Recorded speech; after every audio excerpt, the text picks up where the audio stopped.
You probably think a penny is just a penny, but these 5 wheat pennies span decades and tell stories worth vastly more than their face value. Today, let's travel through time with 5 lookalikes in your coin jar: 1929, 1937, 1940, 1951, and 195 today. By the time we're done, you might find a hidden treasure in your spare change. The 1929 wheat penny belongs to the Lincoln cent series that began in 1909 and remains one of the longest-running coin designs in U.S. history.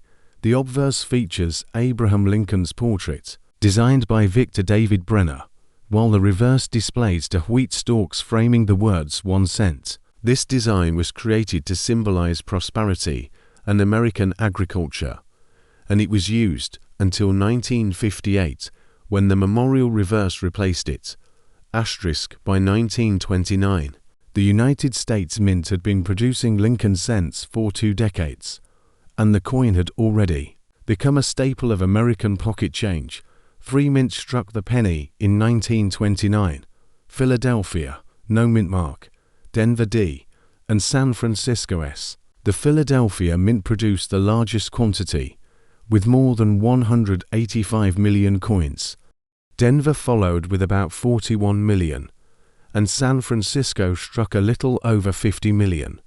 These mintage numbers ensured that the 1929 penny was widely available. At the time, the year 1929 is also historically significant because it marked the beginning of the Great Depression. That October, the U.S. stock market crashed, shaking the nation's economy. Despite this turmoil, everyday commerce still relied heavily on coins like the Lincoln cent. For ordinary Americans, pennies had meaningful purchasing power. A single cent could buy small candies, chewing gum, or help round out change for groceries. As such, the 1929 penny was part of daily life and the symbol of economic resilience during a difficult decade. Asterisk from a collector's standpoint, the 1929 penny is not considered a rare coin, but it is still sought after by those who collect Lincoln cents by date and mint mark. The Philadelphia issue is the most common, while the Denver and San Francisco issues are scarcer, but not extremely rare. Condition plays the biggest role in determining value. Circulated examples with heavy wear are usually worth only a small premium over face value. They are often dark brown and show worn details in Lincoln's hair, beard, and the wheat stalks on the reverse. Asterisk in higher grades, however, the coin can become much more valuable.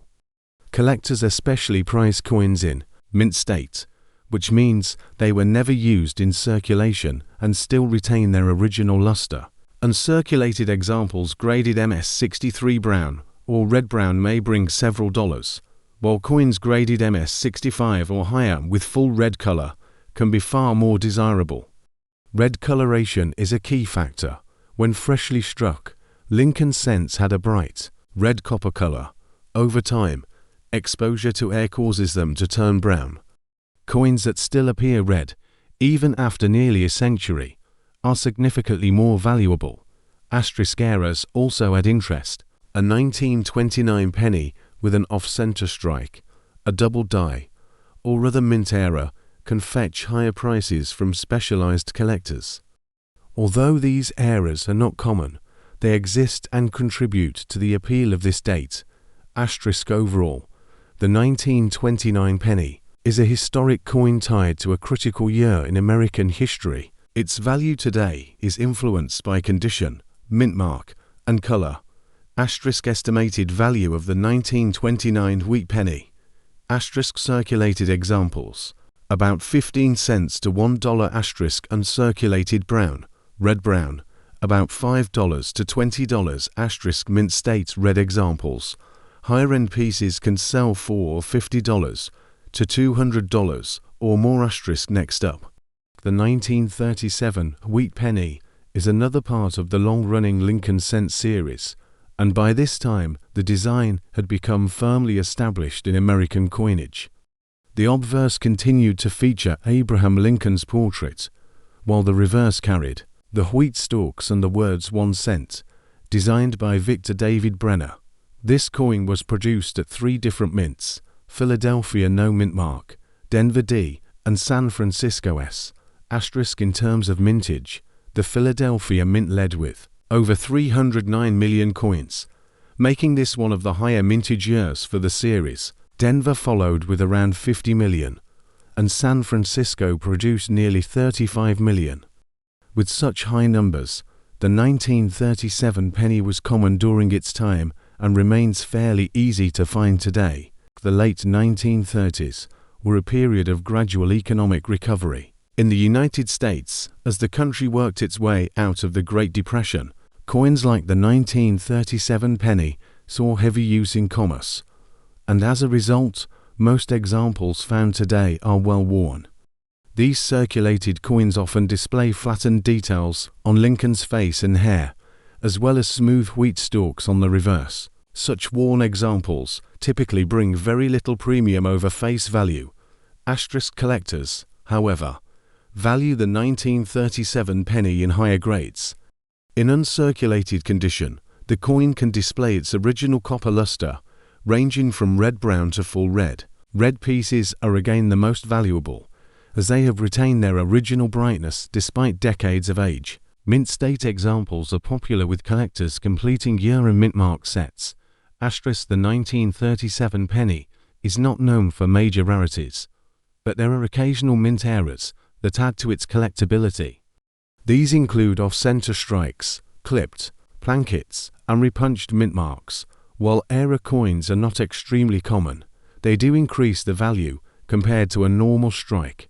Asterisk because of its high mintage, the 1937 penny is a good introduction for new collectors. It provides an affordable way to obtain an 80-year-old coin without spending much money. Advanced collectors may look for certified mint state coins in grades MS65 or higher with strong red color and few contact marks. These coins are scarcer and can reach significant premiums. Asterisk estimated value of the 1937 wheat penny. Asterisk circulated examples, about 2 to 10 cents. Asterisk uncirculated brown, red-brown, about $1 to $10. Asterisk mint state red examples. Higher-end pieces may bring $30 to $75 or more. Next up, the 1940 wheat penny comes from a period when the United States was on the verge of entering World War II. The Lincoln cent had already been circulating for over 30 years, and it remained one of the most familiar coins in daily use. Designed by Victor David Brenner, the obverse still featured Abraham Lincoln's bust with the motto "In God We Trust" above, liberty to the left, and the date to the right. The reverse carried the famous wheat stalk design, flanking the words 1 cent, with United States of America below and E pluribus unum above. Asterisk 3 mints produced the 1940 penny. Philadelphia, Denver, and San Francisco. Philadelphia struck the largest number at more than 586 million coins, making it one of the highest mintages of the decade.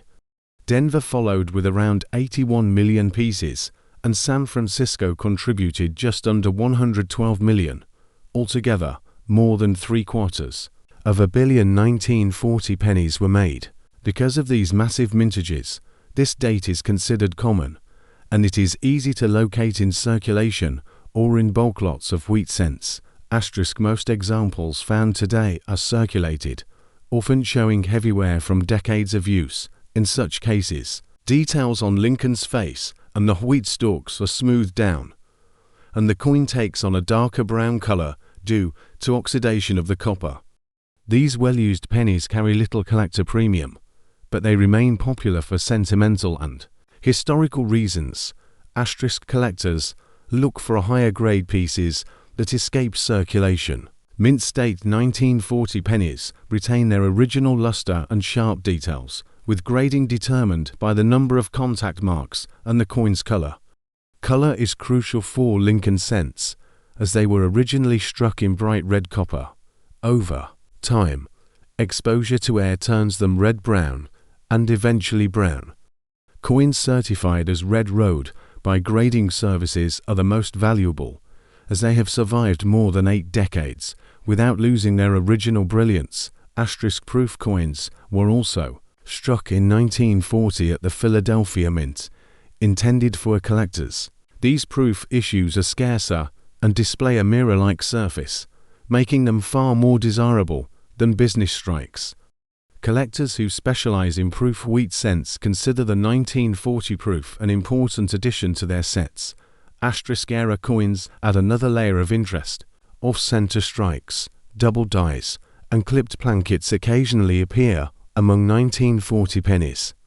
While not as famous as some other years, era examples can bring significant premiums depending on rarity and demand. Asterisk overall, the 1940 wheat penny is not rare, but its availability makes it appealing to new collectors and a key date in completing a full set. For advanced collectors, only the highest grade mint state red coins or proof issues stand out.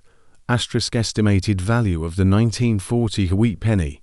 Asterisk circulated examples, about 10 cents to $1. Asterisk mint state brown, red brown, about $3 to $10. Asterisk mint state red, around $30 to $50. Asterisk proof issues can exceed $100 to $500 or more depending on conditions. Next up, the 1951 wheat penny was struck near the end of the wheat reverse era, which concluded in 1958. By this time, the design was well established and produced in massive quantities each year. The obverse still carried Victor David Brenner's portrait of Abraham Lincoln, and the reverse displayed the two wheat stalks surrounding the denomination. Three mints produced the 1951 penny: Philadelphia, Denver, and San Francisco. Philadelphia struck about 284 million coins, Denver over 625 million, and San Francisco around 136 million. Altogether, over 1 billion pennies were minted in 1951, making this one of the most common issues of the series. With such huge numbers, finding a 1951 penny today is not difficult, and most collectors will encounter multiple examples when searching through old wheat cent rolls. Because of this abundance, circulated 1951 pennies are usually worth only a few cents over face value. Most examples are brown from decades of oxidation, with worn details and flat wheat stalks. These circulated pieces are collected more for nostalgia than investment. Uncirculated examples, however, tell a different story. Mint state 1951 pennies exist in large quantities, but the challenge lies in finding coins with full red color and minimal contact marks. Red coins are prized because they show the original brilliance of copper, something few coins maintain after more than 70 years. Red-brown coins, which retain partial brightness, are valued more modestly, while brown coins command the least premium. The San Francisco Mint's 1951 S penny is somewhat scarcer in higher grades, especially in full red condition. Collectors assembling complete date and mint mark sets often find the 1951S in mint state red a little more challenging to obtain than the Philadelphia or Denver issues. Proof coins were also struck at Philadelphia in 1951. These proofs display mirror-like surfaces and were produced in limited numbers compared to circulation strikes. As with all wheat cent proofs, they are highly desirable to collectors and can command strong prices when well preserved. Errors are another area of collector interest. Repunched mint marks, die cracks, and off-center strikes are occasionally seen among 1951 pennies. While they are not headline rarities, these errors can still bring premiums above the standard values, particularly when dramatic or well-preserved. In summary, the 1951 penny is common in circulated form, but offers value in high-grade mint state and proof issues. For collectors, it is not a rare coin, but an important piece of the wheat cent series. Estimated value of the 1951 wheat penny. Circulated examples, about 5 to 20 cents mint state brown, red brown, about $1 to $5 mint state red, around $10 to $30. With premium examples reaching higher proof issues, typically $50 to $150 or more depending on grade. Next up, The 195 wheat penny was struck at the Denver Mint and is one of the later issues of the wheat cent design. Like the 1951 penny, it comes from a period of high production when the US Mint was striking hundreds of millions of cents each year. The obverse retained Abraham Lincoln's portrait, while the reverse showed the two wheat stalks framing the denomination. The Denver Mint produced over 746 million 195 pennies, an enormous mintage that ensured their availability in circulation for decades. Because of these high numbers, the 195 is considered a very common date, especially in circulated grades. Even today, it is not unusual to find a 195 wheat cent in bulk rolls or coin jars kept by families. Circulated examples typically show heavy wear, with flattened details on Lincoln's hair and beard, as well as smooth wheat stalks on the reverse. These well-used coins usually grade good to fine and have little collector premium. They are worth a small amount above face value, mostly for copper content and historical interest. Uncirculated 195 pennies, on the other hand, are valued more by collectors. Brown examples in mint state usually trade for modest prices, while red-brown coins fetch somewhat more. Fully red pieces, however, are much scarcer. The challenge lies in finding coins that have maintained their original copper brilliance for more than 70 years. Coins graded MS65 red or higher are prized and can bring strong premiums, especially when certified by grading services. The 195 penny is not known for major varieties, but minor repunched mint marks and die breaks exist. These errors are collected by specialists and can add value, though they are not considered dramatic rarities because of its high mintage and availability. The 195 penny is often recommended for beginning collectors. It is inexpensive in most grades and easy to locate. However, for advanced collectors aiming for top quality coins, the pursuit of gem red examples can be challenging and rewarding. Estimated value of the 195 wheat penny. Circulated examples: about 5 to 20 cents mint state brown, red brown, about $1 to $5 mint state red, about $10 to $40. With exceptional examples reaching higher one, we look back at these 5 wheat pennies: 1929, 1937, 1940, 1951, and 195 it becomes clear that even the most ordinary looking coins can carry history in their copper surfaces. Each one tells a story about its time, from the Great Depression to the years leading into and following World War II. While most examples are affordable and common, the real treasures lie in high-grade pieces, red coins, and rare proofs or errors. Whether you collect for history, investment, or the simple joy of finding a coin older than your grandparents, these wheat pennies remind us that small change can still hold big value.